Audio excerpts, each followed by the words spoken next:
যে সমীকরণে কম পয়েন্ট নিয়ে ফাইনালে রংপুর রাইডার্স দেখুন চরম উত্তেজনায় শেষ মুহূর্তে নাটকীয়তায় লাহোর কালান্দার্সকে কাঁদিয়ে কেমন করে ফাইনালে গেল রংপুর রাইডার্স। বিস্তারিত জানতে ভিডিওটি না টেনে সম্পূর্ণ দেখার অনুরোধ রইল।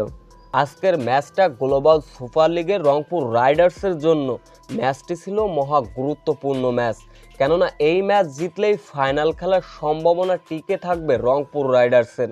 এমন সমীকরণে শুরুতে দুর্দান্ত অ্যাটাকিং ক্রিকেট খেলেন টেইলর এবং সৌম্য সরকার। টেইলরের থেকে সৌম্য সরকার ছিলেন বেশি ভয়ঙ্কর। শুরুতে অবশ্য কিছুটা নিজেকে মেলে ধরতে সময় নিয়েছেন সৌম্য সরকার, কিন্তু সময়ের সাথে সাথে তার বিধ্বংসী রূপও তিনি দেখিয়েছেন।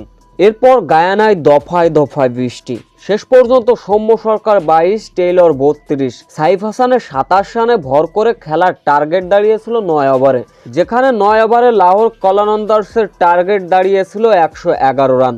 শুরুতেই অ্যাটাকিং বোলিং করলো বাংলাদেশি বোলাররা।